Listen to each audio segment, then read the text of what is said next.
Minasan, konnichiwa. Hello, welcome to my channel. I'm actually really excited to film this video about something that I've just not talked about it, but I've always thought about it. I was having a voice message exchange with a friend of mine back in the UK, and in one of my notes, I think I was running, and she said, oh, I could hear the sound of the level crossing, like gong, gong, gong. And she was like, that really brings me back to Japan, because she used to live here for several years. And I thought, yeah, like these are the sounds of Japan that we hear every day, we don't really think about, but when you move away and you hear them, you're like, oh, that is so Japan. So in today's video, I'm going to talk about some of the sounds of Japan, at least for me, that like, I'm like, oh gosh, that's just so Japan. This might be interesting for people who live in Japan and want a foreigner's perspective of what are the sounds of Japan, and also for any foreigners watching who feel natsukashi about their time in Japan or are interested in the everyday things of Japanese life. So, number one, obviously, you've got to say it now, it's summertime right now, and the sound that I hear very often is the sound of cicada, the semi.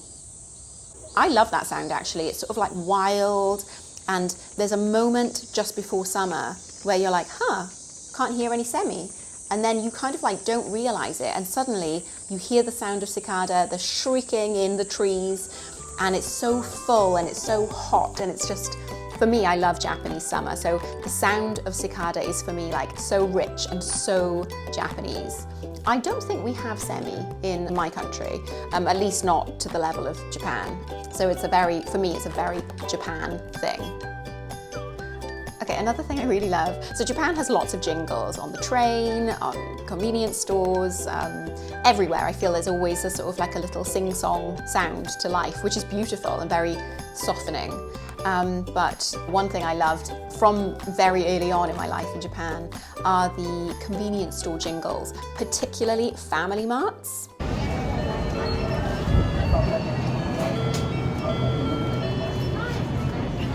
It's such a groove. Every time you walk in, it's like a little song going on. I love it.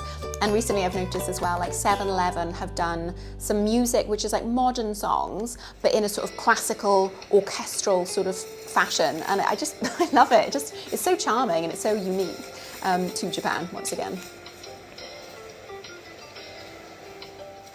Yeah, so as I mentioned at the start of the video, the level crossing sound of kong, kong, kong.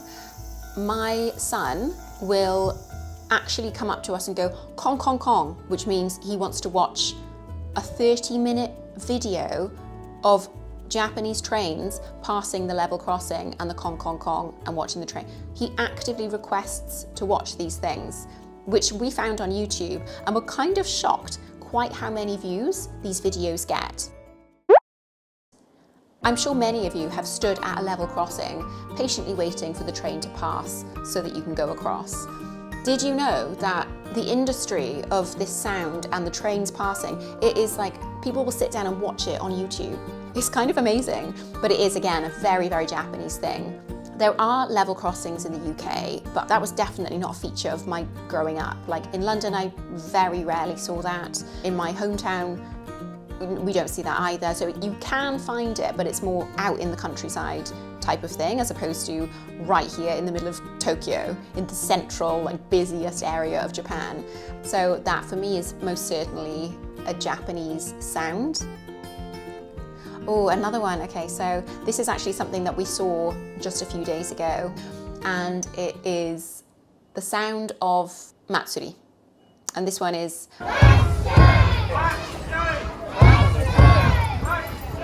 wa shoi, wa shoi, wa shoi.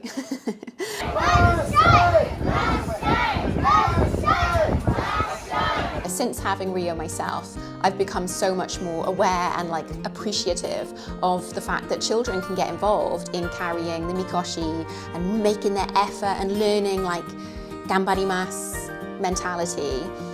Also, again, you know, even in Tokyo, where you kind of imagine people will keep to themselves, this Matsuri is a chance for people to really get together and celebrate life and community.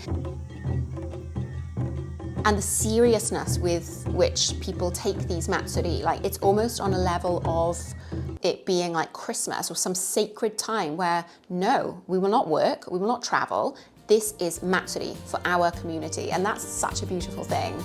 So the washoi or the yoisho or something is just like, for me, that immediately brings me back to the moment of the matsuri and seeing the fight for community. That's how I see it, and the fight for like tradition, the celebrating of that. It's really beautiful, and that little sound of allowing children to be a part of it is really precious.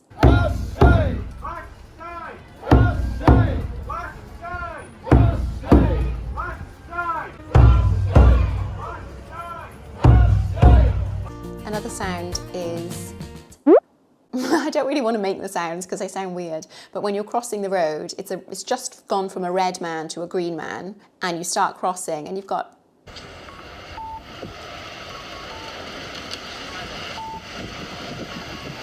beep boop, beep beep boop. It's so cute. It's like, what a charming way to cross the road. This has nothing to do with sounds, but I like how dedicated Japan's infrastructure is to accommodating for those hard of sight and hard of hearing.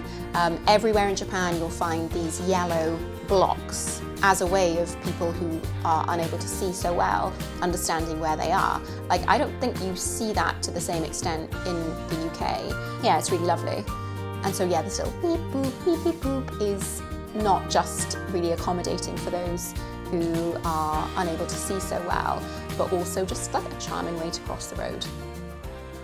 Okay, I'm actually feeling like Hazakashi to say these things. Okay, so how else can I describe it? I'm gonna just have to film it and insert it in here, but my best description is diddle.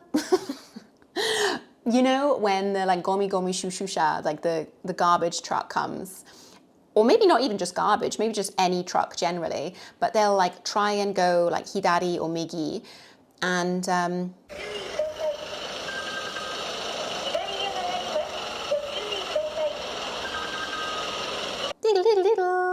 that's like so cute and so accommodating. And so I feel like in Japan, a lot of the public sounds, they're not like boom, cross the road. It's like very like, please could you do it? Like, it's so sweet and so gentle.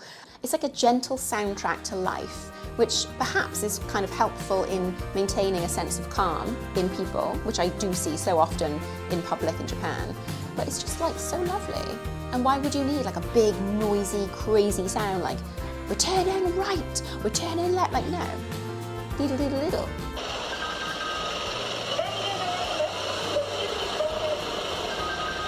It's so lovely. Well, actually, now this next point is a little bit more noisy and raucous than what I've just been talking about. It is the shouting. There's no other way to put it. The shouting and the welcoming of people, particularly in an izakaya or in a store. It's like, irashaimase, and blah, blah, blah, and a customer's coming, arigatou gozaimasu. It's like a chorus of just like, yes, we're doing things. People are coming to our store. Like, it's really very, very different to anything that you'd find in the UK, because generally we don't shout. And so, like, still to this day, I try so hard when I want to call someone in an izakaya. I can't do it. I can say sumimasen, but I can't shout it, just because it's not something that like I feel comfortable doing. Whereas in somewhere like an izakaya, it adds to the dynamic of like excitement. It's not just like, please quietly sit in the corner. It's like, welcome. It's like a hug. It's a verbal hug. Come on in, sit yourself down. What would you like to eat and drink? It's so alive. I could make one video just about izakaya and that culture of Japan, which is so beautiful and so very unique to Japan. I love a good izakaya. I haven't been to one for a while, but once Rio's ready, we will go. And even in the stores where people are like, welcome, come into our shop. Even now, Rio, he's not even 2 years old. He will turn his head to look, oh, what's that man talking about? What's that man selling? You know, it's such a good strategy to entice passers-by to kind of have a look in your shop. Okay, my last point is very charming as well. So I am an early bird and I love to go off in the park, do my walks, or just be out basically in the morning. That is my out and about exercise time. At first I was really confused. Like, I saw all these like people doing stretches in the park, and yeah, they were doing like radio taiso. I didn't know what that was for a long time. I was really confused.